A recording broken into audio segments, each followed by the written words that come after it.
بسم الله الرحمن الرحيم.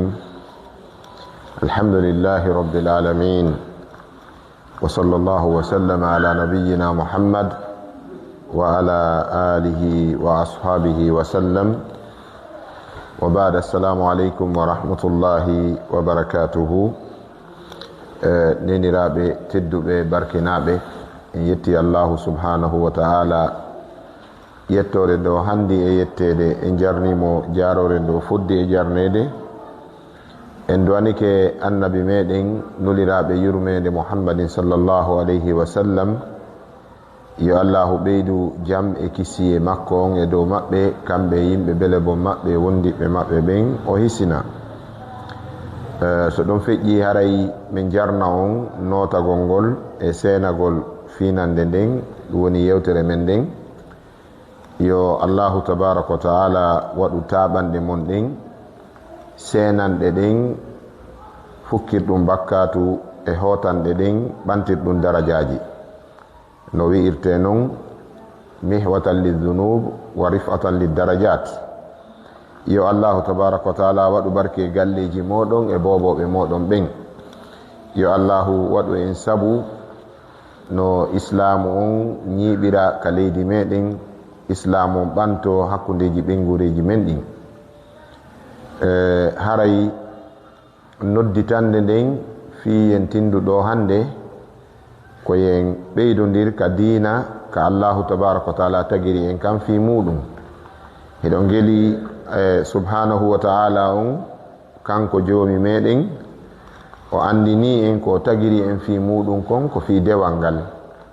Wama khalaqtul jinna wal insa illa liya'budun. Kanko Allah o wi mi tagirari jinna yimɓe sina fi yo ɓe rewan.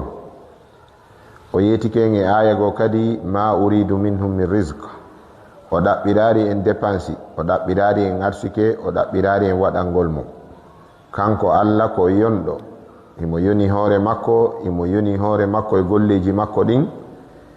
O haton jina e wallitede ko o yondiniɗo, ko alɗuɗo mo haton jina e waɗanede.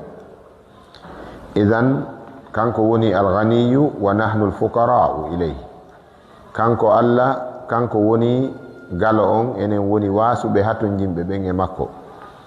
Kala ko waɗɗen e golle dina ko fi hoore men, kala ko waɗɗen immorde golle moƴƴe ko fi hoore meɗen. O wi kanko jomiraɗo on subhanahu wa ta'ala man amila salihan fali nafsihi wa man asa'a fa alayha. Wonɗo wo mo golli ko moƴƴi o gollani hoore makko, wonɗo wo kadi golluɗo ko boni bone on arta e dow makko. Allahu tabaraka wa ta'ala waɗi ɗeɗo golle dina golle ɓurɗe teddude e golle ɗe jiyaɗo Allah nangata. Afdalul wazaifi ko wazifatu din, mana ko ɓuri mawnude e golle e service ko bani adama gollata ko gollangol kaɗo dina. Haray min jarni on notande nden meɗen tori allahu subhanahu wa ta'ala yo waɗu ɗum ɗo ka balansi moƴƴi moɗon, o jaɓana en korka kan, o yawtana en bakkatuji ɗin, o rinɗina daɗe men ɗen ga e natugol yite. Ko honɗum woni ko faala ɗen yewtude fi muɗum ko poɗugol haqqillaji mon ɗin e toɓɓe ɗiɗi. Andintina on seeɗa ko islamu o waɗani on, ɓaawo ɗum andintina on yoga e toɓɓe ɗe islamu on waɗɗini on. Ɗo e noon a yetade goɗɗo waɗu hunde kaari yetimo taw ko honɗum o waɗana. Si tawi a andi ko waɗanaɗa kon, si a fawama ko waɗata kon, newantoma fi waɗugol ko duwaɗa wadde kon. So tawi noon a anda ko waɗanaɗa kon no fotata, hande kadi si tawi a fawama waɗugol a sikkay ko jaggu ma sikka ko ɓay ko antum. Idan haray ko yen yettu Allah tabaraka wa taala kaɗo dina si en golli ka en gollani hoore meɗen, si en gollari ka Allah waɗay golloɓe ka subhanahu wa taala. On o wi'i wa in yakfuru biha haula'i faqad wakkalna biha qauman laysu biha bikafirin.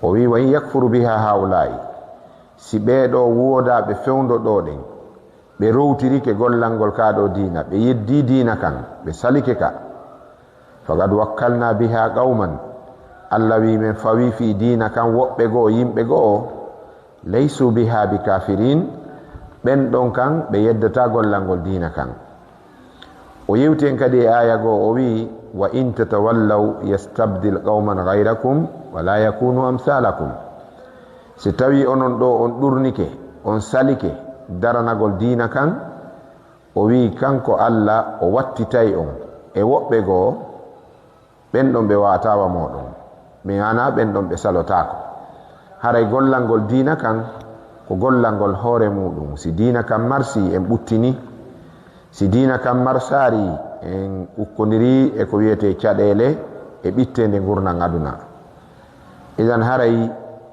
lawla al-islam lakunna ahtaba jahannam sinano odo islam haray no hande ko en charmalle yite sabu man asha kafiran wa mata kafiran dakhala an-nar kala wurdo ko juldo yani kala wurdo ko kefero o mayi ko kefero on non ko nato wo yite yalla dando en si neddo wuri ko juldo o mayi ko juldo no wa'i wono wa'i o latoto aden aljanna sina hara o mayude shirku ma hara o fawino wonki gomdindo e dow teware edo ngeli shirku on Allah tabaraka wa taala wi en kal qur'anare dum don o yafotako innahu man yushrik billah faqad harrama Allah alayhi aljanna wa ma'wahu an-nar wa ma liz-zalimin min ansar o wi innahu andu man yushrik billahi kala shirkan do Allah kafidu do Allah e goddum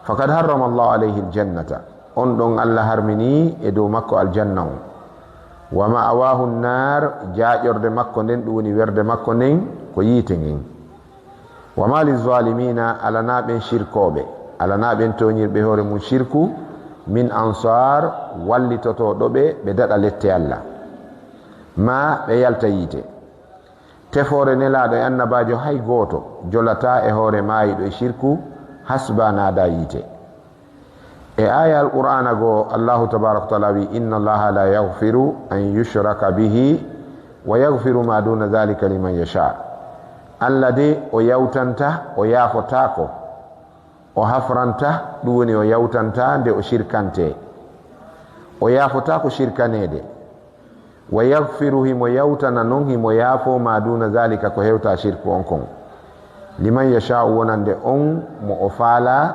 yawtande si o tuubi eno ngeli tuubu buye on no mari shartiji be wi shartiji tuubu buye on aranun dum ko nisugol ko boni ko watno kon dimmun dum ko desidugol wattata hande kadi bone on tatabun dum terto wadugol bone on fewndo wawi الندم على ما فات والنية ألا يعود إلى ذنب فيما بقي من أمره وأن يترك المعصية في ساعتها إن كان متلبسا بها cerno meɗen on ka akhdariyu ko nin o wiiri en o wi shartiji tuubu boyeɗin annadamu ala ma fat ko ninsugol ko boni ko waɗno kon wanniyatu alla yauda ila dhambin fima baqiya min umrihi e fiɓugol kadi anniye angal artugol e ɗin bakkatuji ɗi on tigi waɗirno ɗayre ma majjere ma palji wa an yatruka almasiyata fi sa'atiha ende on tigi tertoto yeddugol Allah ngol fewndo weɓanimo yeddugol Allah in kana mutalabbisan biha nde tawi mo haddodiri nde tawi o laatike mo haddodiri e geddi ɗin ɗum woni fewndo ɗon himo tumbi e nder geddi ɗin fewndo ɗon himo no weɓanimo yeddugol Allah si tawi ko pooɗa men mina himo wawi amude himo selli himo hecciɗi si tawi ko ɓoragol nanga lawol ngol ɓandu ndun no hecciɗi ndu jalbi ngarikin no wooda si tawi ko wujjugol himo mari doole e hiila e kala banteyagal ko wujjira idan kala bone mo on tigi immani waɗugol ta no weɓani ɗum o accitiri bone on sabu Allah ko ɗum ɗo wiyete tuububuyi wona accitirgol bone on sabu ronki feere wona wi'ugol joni ko hatta mi wujja ko ɓay mi wawata dogude ko hatta mi jeena ko ɓay hay goto faala kalan ko hatta mi yara beere makiru ndu mi naati o ɓe rattolan si on tigi wi'i ko ɗum hattami yedda Allah aray wonari tuubu buye ko be on tigi terto ko boni kon fewndo o waawi. Allahu tabaraka wa taala wi innama at-tawbatu ala Allahi lilladhina ya'maluna as-su'a bi jahala thumma yatubuna min qarib. O wi andude ko Allah jaɓanta tuubu buye ka bonnoɓe ko ɓe bonnirnoɓe majjere ɓe tuubi ka ɓatti e gurdam maɓɓe bi mana ɓe tuubi law. O wi ɓen ɗon Allahu yewtanay ɓe. O wi wa laysat at-tawbatu ala Allahi lilladhina ya'maluna as-sayyi'ati. O wi jaɓanede tuubu buye ka Allah wonanari ɓen waɗoɓe boneji ɗin ɓe wona e nder pankareji ɗin ɓe wona e nder geddi ɗin hatta idha hadara ahadahumul maut. Si woni ha mayde nden ari goɗɗo e maɓɓe qala inni tubtu al'an. O wi awa joni noon mi tuubi. Allah mi tuubi accanan, julɓe mi tuubi jeejanelan Allah, annabaɓe mi tuubi tefanelan. O wi ɓeɗo Allahu tabaraka wa taala jaɓanta ɓeɗo tuubu buye on yalla danden e jeeyede maɓɓe. Haray tuubu buye dambugal mum no udditi ha piiji tati waɗa. Ha ñande nange ngen fuɗɗiri ka mutirde, ñande nange ngen fuɗɗiri ka mutirde. Hande kadi aray dambugal tuubu buye on fermike.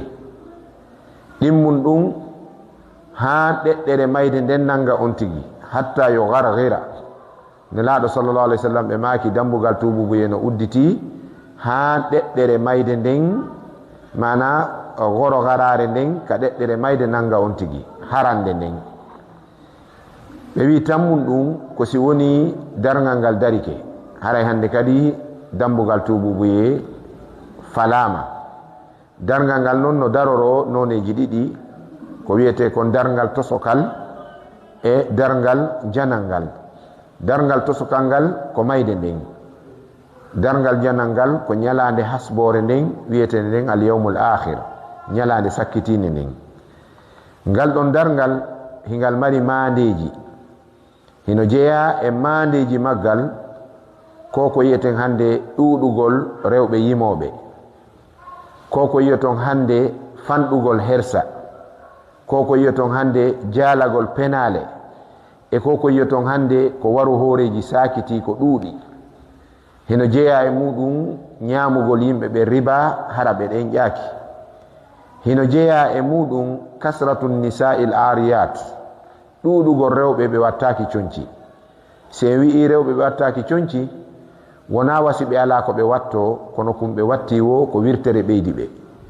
Nelaɗo sallallahu alaihi wasallam ɓe maaki sinfanun min ummati min ahli nar. Ɓe maaki rewɓe ɗiɗo, mana jamaji ɗiɗi no jeeyaka mofte an ɗo ko ɓe yimɓe yiite.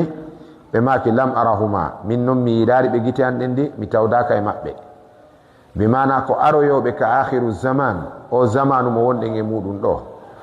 Ɓe maaki dental aranal ngal ma jama arano ma groupe arano ko worɓe toñoɓe yimɓe, ino jogii bedi e pataji, ino piya yimɓe yadribuna biha nnas. Hara ɓe piira ɗum yimɓe hoore toñe, taƴa laawi, sakko yimɓe, jatta jawle, piya yimɓe, barmina ɓe, jaɓita ɓe keyeji. Ɓe maaki ɗum ɓen ɗon ko ɓe yimɓe yiite. Ɓe maaki groupe ɗin mon ko nisa'un kasiyatun ariyat, ko rewɓe holuɓe kono hara ko holtuɓe, mana rewɓe holtuɓe kono hara ko holuɓe. E rewɓe ala no mari conci buyi ko watte kono hay gotum surrataɓe. O wattata ko hay gotum o surro, concoy koye fof ko faaɗu koye daɓɓoy, mana noti koye koolay koye e ɓandu ndun yaltina forme makko kanko sonnajo on.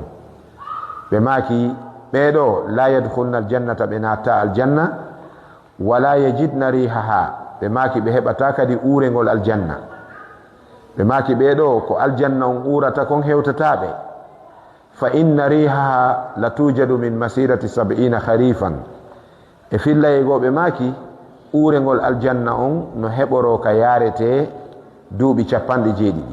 Bi mana settoji 70 ardon, settoji 70 ka yarete uurengol aljanna no heɓo kono ɓeɗo rewɓe marɓe conci buyi tawata concum hay gotum surrataɓe ɓe heɓata uurengol aljanna. Ya muama idan haray ko yen yettu Allah subhanahu wa ta'ala ɓeyden wakkilade. joni en andi ka bange tuubu buye tuubugol ngol no mari shartiji. sharti arano on ko nisugol ko watno kon annadama. ceerno Samba mon be yahi ɓe maaki mo fodi nimsay tuma mayde adi sabu nimse ko ɓaawo waɗirta ɗatal. mo fodi waɗugol ko moƴƴi o ninsay si mayde attike, sabu eɗon andi ninse kañum ɗatal mungal kaka ɓaawo hoggo kaka sera saare, bi mana ninse ala nafa. ko wiyete annadama ko hunde, ninse ko hunde nde ala nafa, sabu ko sanga laawi si ninse laato. ko ɗum waɗi haray ko taggoto fodu tuubugol. kam taqulu gadan atub fal mautu wara'aka yajri. nde ɗa wiya ɗo jango mi tuubay mayde nden kañum no yutiri ɓaawo ma a andande mayata. idan badiru ila tawba, ko yen yacco en fof e meɗen faade tuubu buye on. tuuben no jeeya e ko tuubante fenande, no jeeya e ko tuubante ñoore, no jeeya e ko tuubante baddi, no jeeya e ko tuubante ko wiyete sonnajo feññingol ɓandu makko ndun e yaasi attabarruj. sonnajo feññinowo ɓandu mum e yaasi feññina ngari mum e worɓe janamɓe, walla jooɗo dakmitora haalaji worɓe janamɓe ittoda e maɓɓe wula, ma ɗum lestinɗinana worɓe ɓen haalaji mum ɗin. ɗum ɗo fof ko tuubante.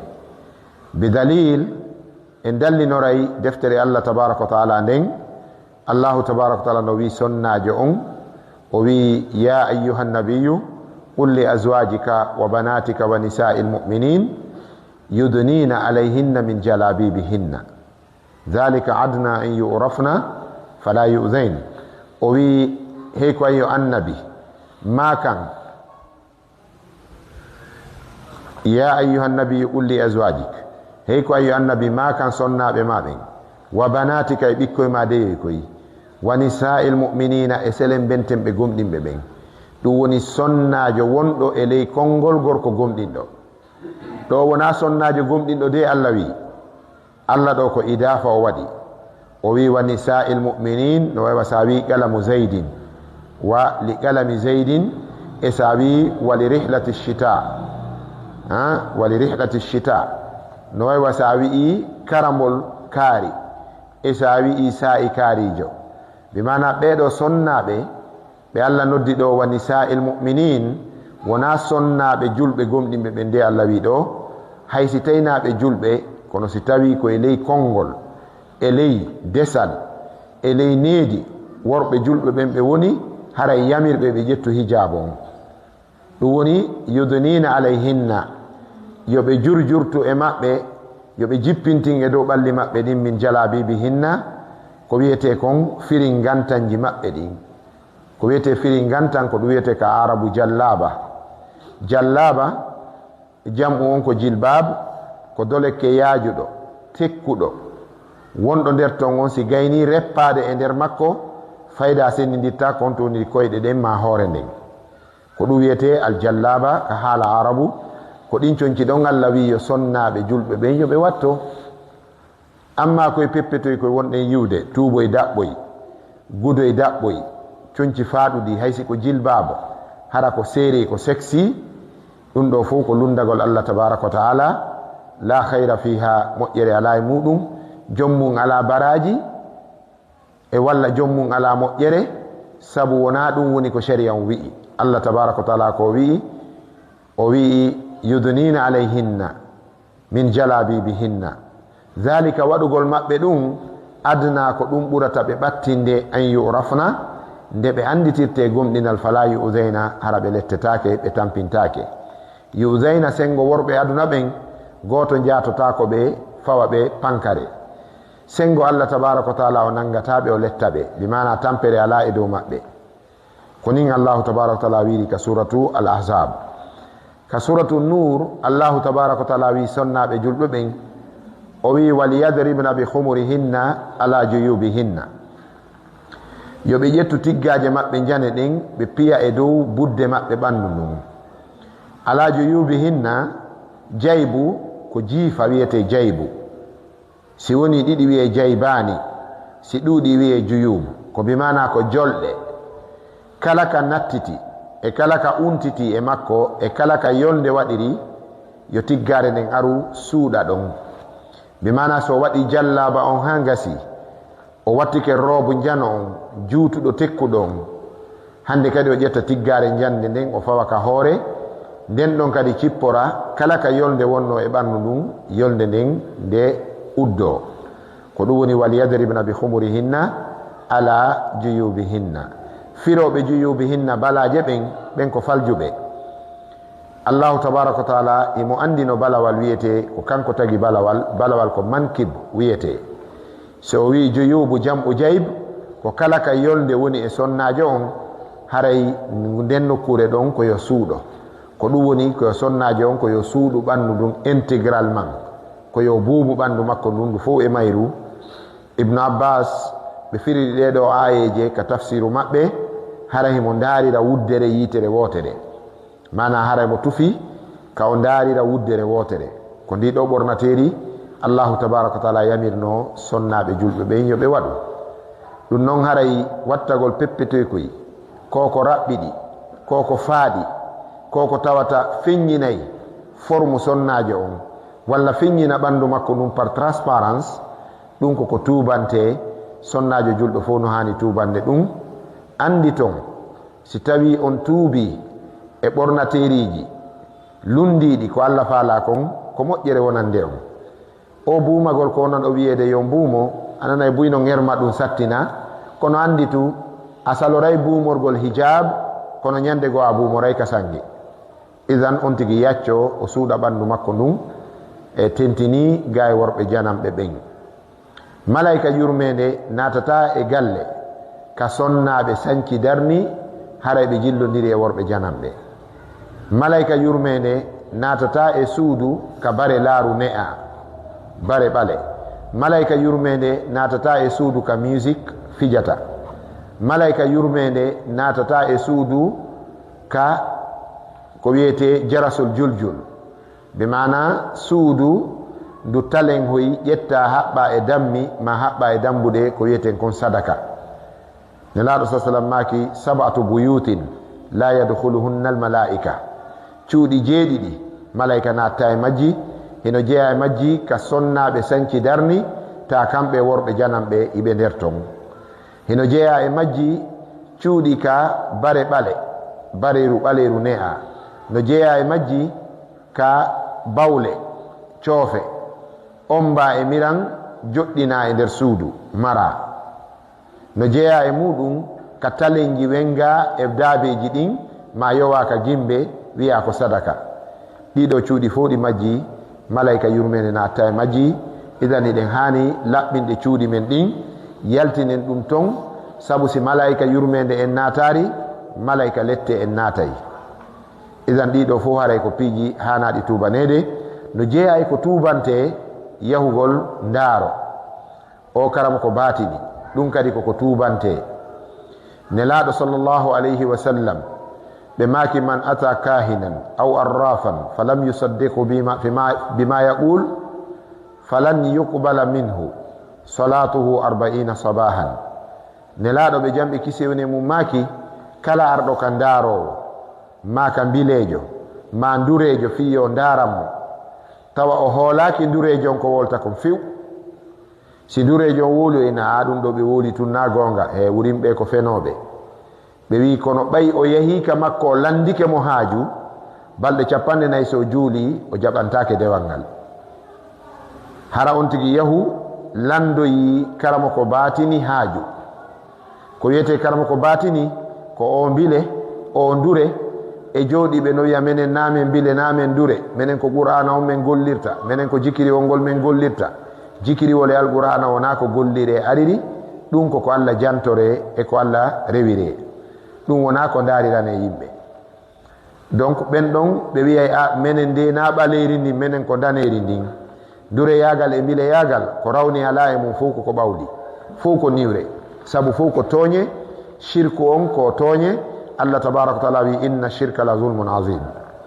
Idan nelaɗo makani mofte ɗen kala yahuɗo ka ndaarowo ma ka ndurejo ma ka mbilejo hara no gongini mo on ɗon on haray faqad kafara bima unzila ala muhammad haray o fenni nde ɗo alqur'anare cippinde dow annabijo on sallallahu alaihi wasallam sabu allah no wi ka alqur'ana ma ya'lamu al-ghayba illa allah ala ma ya'lamu al-ghayba fi as-samawati wal ardi illa allah ala anduɗo ko wirni ka asamawje ka leydi sina allah si tawi goɗɗo wi no andi ko wirni a yahi a gonginimo haray a yeddi allah a yeddi alqur'anare nden ɗum noon mo yeddi alqur'ana haray hande kadi o ala geɓal ka diina yo allah dandu en nde ɗo ko toɓɓere aranere nden e bange komin andintin taw inchallah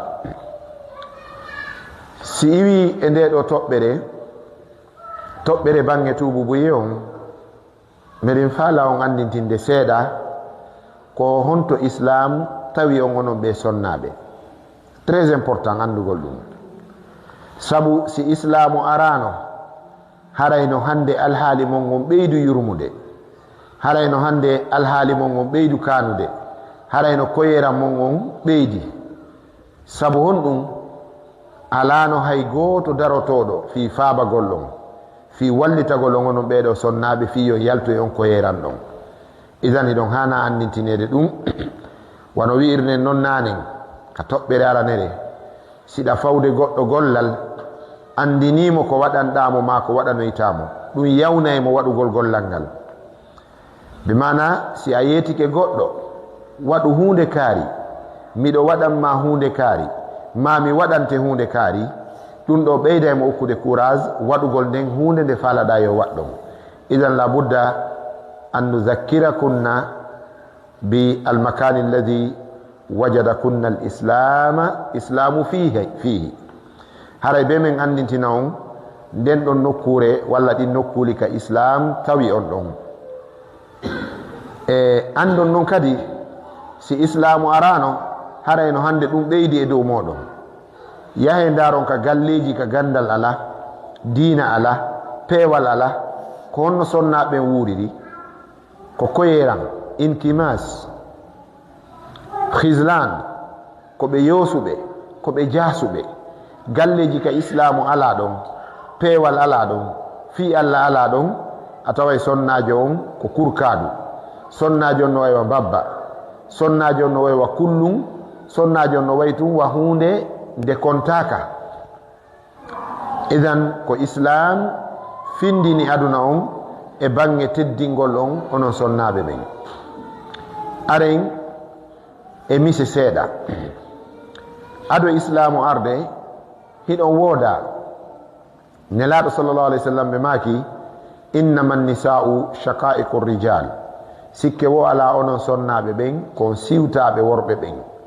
bi mana sonnaɓe ɓen ko feccere worɓe ɓen gorko fof ko feccere ko timmintamo ko sonna makko wona wigol tunde haray ka sengo mbaldi ma ka jiidi gorko kono ɓengu makko kelɗiri wo ko non o yeɗɗiri ɓe wi ɓaawo kala gorko gaynuɗo haaju hino toon sonnajo gaynowo haaju derrière un homme fort y a une femme forte kala ka yiɗa gorko yeɗɗuɗo ka yaasi andu mo mari sonnajo yeɗɗuɗo ɓaawo no woodi noon worɓe kelɗuɓe hara koko pullo wiyata kon e allah hokkata toori moɗo woni mana ara gorko no kelɗi no yeɗɗi ɓengu mum kañum faydara ko laturi laaɓundi no woodi kadi sonnaɓe hara ɓe yeɗɗi ɓe kelɗi kono gorko hara ko dappari waltudi hara fayda gaynata fus sina denna bo ko gaynata o ko denna bo heɓingol mo tum e sonkugol komi woni jongalle ɗen hara ala ko ɓokki donc sifa ɓen worɓe no woodi ko ɓen nelaɗo maki haramun alayhimul janna aljanna on no harmani ɓe wiyete ɓen dayyus allah no yedde ka galleji maɓɓe hara hiɓe terti ɓengure nden e dow yeddugol allah hiɓe tooña zamanu ndu ko ɗum waɗi yimowo wi la no ibu zamana wal aybu fina fama lizamani aybun siwana woto e jooɗo e aybingol zamanu on ala ayiɓe on koye meɗen woni ha hande goɗɗo yaltari uditi bafal mum yaasi on bantimo ha hande goɗɗo nangari lawol yaasi on ŋatimo ha hande a wallinari yaasi on wujjuma idan ko yimɓe ɓe woni bomɓe wona zamanu on